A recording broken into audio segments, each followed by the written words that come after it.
Hello friends, welcome to Kashif study IQ. स्वागत है आप सभी का आपके अपने study channel Kashif study IQ पर। तो friends, in this video we are going to cover the current affairs discussion of 26th of April 2020। So friends, अगर आपको हमारे वीडियोस अच्छे लग रहे हैं, सेशन अच्छे लग रहे हैं, तो प्लीज़ सब्सक्राइब कीजिए और बेल आइकन को दबाना ना भूलिए ताकि आपको सारे वीडियोस की नोटिफिकेशन जल्द से जल्द मिल जाए। चलिए शुरू करते हैं। Noor, Iran's first military satellite launched successfully. जो ईरान का जो फर्स्ट मिलिट्री सैटेलाइट है वो लॉन्च हुआ और जिसका नाम है नूर। ठीक है। The Iran recently launched its first military satellite. The satellite is to orbit at 425 kilometers. This has increased tension between US and Iran amidst COVID-19 crisis. ठीक है, ईरान ने एक्चुअली ये जो अपना फर्स्ट मिलिट्री सैटेलाइट है वो launch किया, तो इसकी वजह से जो US और ईरान के बीच कुछ जो टेंशन हैं, तनाव है, वो पैदा हो गया है कोविड-19 की इस महामारी के दौरान। तो जो ये टेंशन है ये आखिर है क्या? US ईरान टेंशंस देख लेते हैं। इन 2015 Iran signed joint comprehensive plan of action with US, France, UK, China, Germany and Russia. 2015 में ईरान ने एक कम्प्रिहेंसिव जो एक एक्शन प्लान है वो US, फ्रांस, UK, चाइना और जर्मनी एंड रशिया के साथ साइन किया। ये प्लान आखिर है क्या? According to the plan, the nuclear uses and weapon production of Iran was cut down। मतलब जो न्यूक्लियर जो यूज़ है और जो वेपन प्रोडक्शन है वो ईरान नहीं कर सकता इस प्लान के according. The US walked out of the deal recently claimed Iran has violated the nuclear agreement।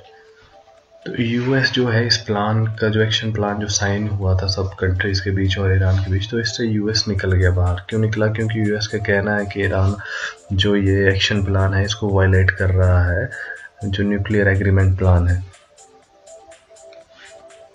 The other major irritant between the country is that the most powerful military commander of the Iran, general Qasim Soleimani, was killed in a drone strike conducted by the US के द्वारा जो drone strike की गई उसके द्वारा हाल ही में जो Iran के जनरल कमांडर हैं, मिलिट्री कमांडर हैं क़ासिम सुलेमानी, उनकी जो वो मारे गए एक्चुअली जो ड्रोन स्ट्राइक करी US के द्वारा। तो उसकी वजह से भी दोनों कंट्रीज के बीच तनाव ज़्यादा हो गया है। Now come to the next topic. Anthurium, 10 varieties of the high market value air purifying flower develop। जो एंथीरियम प्लांट है उसकी 10 जो प्रजातियां हैं वो डेवलप हुई, जिनकी काफ़ी हाई मार्केट वैल्यू है और ये जो एयर को भी प्योरीफाई करते हैं। ठीक है, इसके बारे में देख लेते हैं। A woman innovator from Kerala, Vaisini Y, has developed 10 varieties of anthurium flower। ठीक है, the flower has high market value for its major uses as an indoor decorative। ठीक है, as the innovator was unable to meet high demand of highly time consuming technique, the National Innovation Foundation has stepped in। तो जो ये flower की जो high market value है, ठीक है, और ये इंडोर डेकोरेटिव प्लांट है, तो इसमें मेन बात यह है कि जो हाई मार्केट वैल्यू होने के कारण इसकी जो डिमांड है वो थोड़ा मतलब कम है।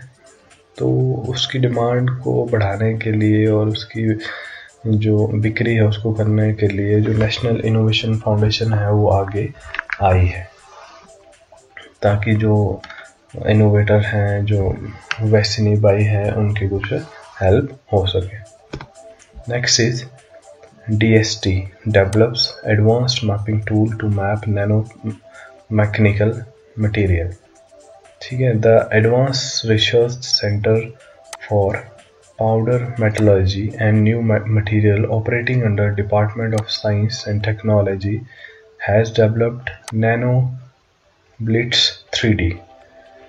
तो जो हमारा डिपार्टमेंट ऑफ साइंस टेक्नोलॉजी है उन्होंने जो ये advance research centre for powder metallurgy and new material है जो इसके अंदर काम कर रहा है, उन्होंने एक नैनो बिल्ड्स 3D बनाया है। ये होता क्या है नैनो बिल्ड्स 3D, इसके बारे में देख लेते हैं। The nano builds 3D is a tool that is used for mapping nano mechanical properties. ठीक है, ये एक टूल है जिसके द्वारा हम नैनो मैकेनिकल प्रॉपर्टीज को मापा जाता है। The tool shall be used to map nano materials such as multi phase alloys और multi layered coating and composites. तो इसके द्वारा जिन टूल्स को मापा जाता है वो मल्टी फेज एलॉयज है, मल्टी लेयर्ड कोटिंग्स है या कंपोजिट्स। ठीक है, next topic is 19 Interstellar asteroid discovered between Jupiter and Neptune. तो 19 जो इंटरस्टेलर जो एस्ट्रॉयड्स हैं वो देखे गए हैं, डिस्कवर हुए, जो जुपिटर है हमारा और नेपच्यून के बीच में। The Brazilian astronomer have discovered 19 new asteroids between the Jupiter and the Neptune. जो ब्राजीलियन एस्ट्रोनॉमर है उन्होंने ये 19 एस्ट्रॉयड्स देखे जुपिटर और नेपच्यून के बीच में। The astronomer believe that they joined the solar system 4.5 billion years ago। तो जो एस्ट्रोनॉमर का कहना है कि जो इनका एंट्री जो सोलर सिस्टम में हुई है एस्ट्रॉइड्स की 4.5 बिलियन ईयर्स एगो हुई है। Centaurs are the group of asteroids between Neptune and Jupiter. ठीक है, ये इंपॉर्टेंट हो सकता है अभी। आखिर ये है क्या, ये कौन सा एस्ट्रॉइड है, इनको क्या बोला जाता है? Centaurs are the group of asteroids between Neptune and Jupiter. The first interstellar asteroid discovered was Oumuamua।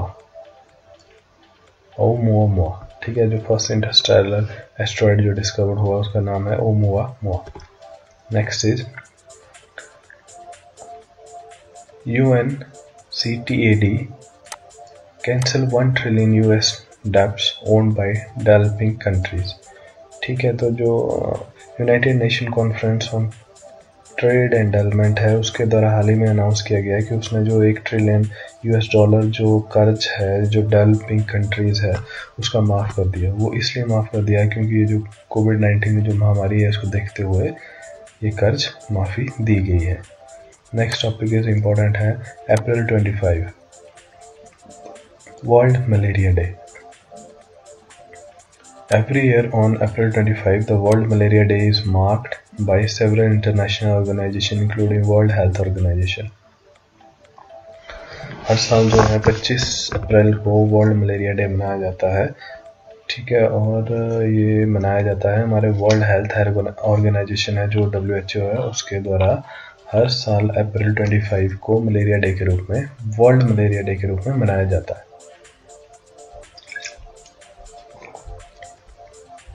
इस साल भी जो दिन है मनाया गया और इससे संबंधित जो थीम है वो रखा गया, वो है हमारा zero malaria starts with me. ये इम्पोर्टेंट है, zero malaria starts with me. ठीक है, जो थीम है इस साल के लिए ये रखा गया है, zero malaria starts with me. Next topic is प्रकृति। IIT Delhi develops dashboard to predict COVID-19 cases before 3 weeks। प्रकृति एक डैशबोर्ड है वो लॉन्च किया गया IIT दिल्ली के द्वारा। ठीक है, और ये जो लॉन्च किया गया डैशबोर्ड इसका ये जो हेल्प करेगा कोविड-19 के जो केसेस हैं 3 सप्ताह पहले के उनको ये प्रेडिक्ट करेगा। The dashboard has been named Prakriti prediction and assessment of corona infection and transmission in India। ये एक्चुअली जो डैशबोर्ड है ये असेसमेंट करेगा कोरोना की जो इन्फेक्शंस है और ट्रांसमिशन जो इंडिया में हो रहा है 3 सप्ताह पहले के, और ये IIT दिल्ली के द्वारा बनाया गया है रिसर्चर्स के द्वारा। Next is GOI boost rural development scheme. ठीक है, The Union Ministry of Agriculture and Family Welfare Shri Narendra Singh Tomar held video conference with state rural development ministers. During the meet, the ministers shared plan of Government of India to boost rural development scheme. एक video conferencing की गई जो हमारे union minister हैं agriculture and family welfare के, जो सभी states के रूरल डेवलपमेंट मिनिस्टर हैं उनके साथ। उन्होंने जो एक एक्शन प्लान तैयार किया है जो रूरल डेवलपमेंट स्कीम है उसके अंतर्गत। तो ये एक्शन प्लान क्या क्या है इसको देख लेते हैं हाइलाइट्स भी। The following schemes are to be boosted under the rural development programme. ठीक है, Mahatma Gandhi rural employment guarantee scheme, ठीक है, प्रधानमंत्री ग्राम सड़क योजना, नेशनल रूरल लाइवलीहुड मिशन। जो ये 3 स्कीम्स हैं ये रूरल डेवलपमेंट स्कीम्स के अंडर जो है परस्यू की जाएंगी, शुरू की जाएंगी इस लॉकडाउन के दौरान। तो मनरेगा के कार्य शुरू होंगे, तो प्रधानमंत्री ग्राम सड़क योजना के जो कार्य हैं वो भी शुरू होंगे, तो नेशनल रूरल लाइवलीहुड जो मिशन है वो भी शुरू होगा इस लॉकडाउन के दौरान, बट कुछ शर्तों के साथ। शर्त ये रहेगी कि सोशल डिस्टेंसिंग का पालन करना पड़ेगा, ठीक है, और जो जितने भी लोग हैं उनको मास्क लगा के और कुछ दूरी मेंटेन करके सारा काम करना पड़ेगा। The finance commission state shall use FRBM clause to fight COVID-19.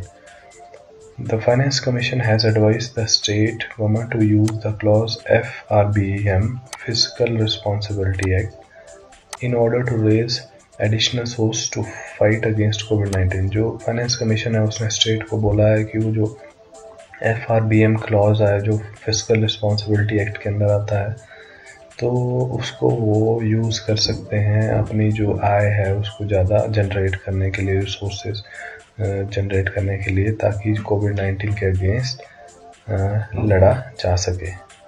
Centre and state FRBM क्या है? The states have their own FRBM, जो राज्यों का अपना FRBM है। The main similarities between the centre and the state FRBM is that the limit of physical deficit is 3%। जो physical deficit की जो लिमिट है वो 3% रखी है, but government can raise the deficit up to 50 basic point. But जो सरकारें हैं वो 50 बेसिक पॉइंट जो है डेफिसिट को इंक्रीज कर सकती है। The state government have been advise to use this clause. जो स्टेट गवर्नमेंट्स को है इसको जो FRBM है उसको यूज करने के लिए बोला गया है। With this permission the amount of physical deficit the state government will have funds in their hand. तो इसकी परमिशन के साथ ही जो फिजिकल डेफिसिट का अमाउंट है उससे जो है राज्य सरकारों को कुछ आय हो जाएगी। Next is Hubble space telescope. NASA's longest living space telescope celebrates 30th anniversary। जो हबल स्पेस टेलीस्कोप है वो नासा का सबसे लंबा टेलीस्कोप है जिसने कि अभी अपनी 30वीं सालगिरह मनाई। NASA celebrated the 30 years of launch of Hubble telescope. It is one of the longest living space telescope in the world। सबसे लंबा है टेलीस्कोप है। हबल टेलीस्कोप के बारे में देख लेते हैं। The Hubble space observatory is run in partnership with the European Space Agency। जो हबल स्पेस ऑब्जर्वेटरी है वो यूरोपियन स्पेस एजेंसी के साथ पार्टनरशिप में चल रही है। The telescope has played a crucial role in the discovery of accelerating expansion of the cosmos. जो टेलीस्कोप के द्वारा हम जो भी जितने कॉस्मोस हैं उनकी एक्सपेंशन तो नहीं हो रही है स्पेस में, तो उसको जो डिस्कवरी है वो हुई है। Also, it was Hubble telescope that gave the evidence of existence of black holes in the centers of the galaxy। ठीक है, गैलेक्सी के बीच में जो ब्लैक होल्स हैं उनका जो एविडेंस दिया है वो भी हमारे हबल टेलीस्कोप है उसके द्वारा ही दिया गया है। Next is April 25 international delegates day. On April 25, for the first time, the United Nations marked the International Delegates Day। 25 अप्रैल 2020 को भी हाल ही में पहली बार जो यूनाइटेड नेशन के द्वारा इंटरनेशनल डेलीगेट्स डे मनाया गया। The day is being marked to celebrate the 75th anniversary of San Francisco Conference। जो ये दिन मनाया गया है, क्यों मनाया गया है? क्योंकि जो 75वीं सालगिरह है सैन फ्रांसिस्को कॉन्फ्रेंस की, वो इस दिन हुई थी, तभी उसकी याद में ये दिन मनाया गया। तो ये सैन फ्रांसिस्को जो कॉन्फ्रेंस है ये क्या था? On April 25, 1945 delegates from 50 countries came together in San Francisco for the first time. The main aim of the conference was to come together to restore world peace and impose rules post World War. तो इस दिन जो है 50 जो देश हैं वो एक साथ आए थे, एक मीटिंग हुई थी, जो डेलीगेट्स आए थे, और ये मीटिंग हुई थी सैन फ्रांसिस्को में पहली बार 25 अप्रैल 1945 को। तो इस मीटिंग का कॉन्फ्रेंस का जो एम था वो रहा है कि वर्ल्ड में शांति स्थापित करना और शांति स्थापित से संबंधित रूल इम्पोज करना जो वर्ल्ड वार हुआ था हमारा उसके बाद। Next is banking service made public utility service, important है। The government of India has declared banking industry as public utility service till October 21. The order has been issued under provision of Industrial Disputes Act. Government of India ने जो declare किया है, जो banking service है अक्टूबर 21 तक public utility service है उनको माना जाएगा, ठीक है। ये ऑर्डर है ये दिए गए इंडस्ट्रियल डिस्प्यूट्स एक्ट है उसके अंडर। जो हाइलाइट्स है अब इसकी देख लेते हैं। The banking service have been brought under the industrial dispute act in order to prevent strikes by the employees of the banking sector. तो ये जो इनको पब्लिक यूटिलिटी सर्विस के अंडर जो लाया गया इंडस्ट्रियल डिस्प्यूट एक्ट के तहत, तो इसलिए लाया गया ताकि जो बैंकिंग सेक्टर के जो एम्प्लॉयज़ हैं वो अक्टूबर 21 तक किसी भी तरह की जो स्ट्राइक है वो हड़तालें हैं वो ना कर सके। The order has been passed by the Labour Ministry. जो ये ऑर्डर जो पास हुए हैं ये हमारी लेबर जो मिनिस्ट्री है उनके द्वारा हुए हैं। Next is world immunization week. Every year last week of April is marked as the world immunization week. This week the week is celebrated to increase awareness of immunization. This year the week is being marked under the theme Vaccines Work for All. जो हर साल है, जो last सप्ताह है अप्रैल का, उसको world immunization week के रूप में मनाया जाता है। तो ये इसलिए मनाते हैं ताकि जो इम्यूनाइजेशन की जो अवेयरनेस है वो बढ़ाई जा सके। इस साल भी ये मनाया गया और इसका जो थीम है वो रखा गया, इम्पोर्टेंट है, vaccines work for all. Vaccines work for all. Next is very important, retired IAS officer Sanjay Kothari appointed as central vigilance commissioner, CVC appoint किया गया संजय कोठारी को। जो रिटायर्ड ऑफिसर है संजय कोठारी, उनको CVC सेंट्रल विजिलेंस कमिश्नर है राष्ट्रपति भवन में ये अपॉइंट किया गया, ठीक है। और ये जो हमारे संजय कोठारी जी हैं ये पहले हमारे जो सेक्रेटरी हैं वो थे प्रेसिडेंट ऑफ इंडिया के, ठीक है। श्री रामनाथ कोविंद के सेक्रेटरी रहे हैं और जैसा कि हमें पता है कि इनको भी रिप्लेस किया हमारे जो मिस्टर कपिल देव त्रिपाठी हैं, उन्होंने 20 अप्रैल को इनको रिप्लेस किया और अब इनको जो है हमारा CVC अपॉइंट किया गया है संजय कोठारी जी को। Next is NAFED to distribute 6 lakh metric tons of pulses under PM Garib Kalyan Anna Yojana. जो नेफ्ट है, national agriculture cooperative marketing federation of India है, वो 6 लाख जो मीट्रिक टन है दालें, अराउंड 20 करोड़ हाउस होल्ड्स, वो जो 20 करोड़ जितने भी घर हैं उनमें जो 6 लाख मीट्रिक टन जो दालें हैं वो प्रधानमंत्री गरीब कल्याण अन्न योजना के तहत जो नेफ्ट है वो डिस्ट्रीब्यूट करेगा 6 लाख टन दालें। The work is to be undertaken by the scheme for 3 month, और ये जो काम है 3 महीनों में कर लिया जाएगा। और last topic is what are immunity passports that are warned against by WHO। ये इम्यूनिटी पासपोर्ट क्या हैं जिनके बारे में WHO ने सचेत रहने के लिए कहा है। The world health organisation has recently warned against issuance of immunity passport. तो WHO ने वार्न किया है कि जो इम्यूनिटी पासपोर्ट इशू किए जा रहे हैं उनके प्रति आप सचेत हो जाएं।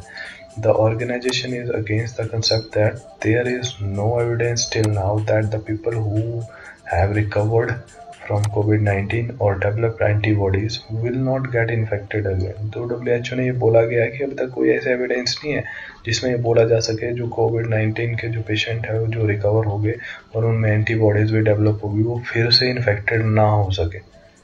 तो इसको देखते हुए जो इम्यूनिटी पासपोर्ट्स हैं वो इशू ना किए जाए। तो इम्यूनिटी पासपोर्ट्स होते क्या हैं? The immunity passports are provided to the person that have been recovered from COVID-19 and has tested positive to hold antibodies against the disease. ये उन्हीं को दिए जाते हैं जो स्वस्थ हो जाते हैं COVID-19 के जो पेशेंट हैं, ठीक है। The presence of antibodies according to the immunity passport says that the person will not get infected by the COVID-19। ये इम्यूनिटी पासपोर्ट तभी दिया जाता है पेशेंट को कि ताकि वो मतलब आगे जो है फ्यूचर में वो COVID-19 से इन्फेक्ट ना हो। बल्कि अब अभी तक ऐसा कोई प्रमाण नहीं आया है कि जो COVID-19 के पॉजिटिव पेशेंट्स हैं वो फिर से नेगेटिव ना हो। मतलब काफ़ी संख्या में ऐसे जो पेशेंट्स हैं वो देखने को मिल रहे हैं कि जो पहले COVID-19 के मतलब जो ये फिर से उनमें जो कोरोना के जो लक्षण हैं वो पैदा हो रहे हैं। तो तभी WHO ने वार्न किया है कि इम्यूनिटी पासपोर्ट्स जो है वो ना दिया जाए पेशेंट को। तो thank you for watching our video. अगर आपको हमारा सेशंस वीडियोस कंटेंट मटेरियल अच्छा लग रहा है तो फ्रेंड्स प्लीज़ हमारे चैनल को ज़्यादा से ज़्यादा सब्सक्राइब कीजिए, लाइक कीजिए और शेयर कीजिए। Thank you.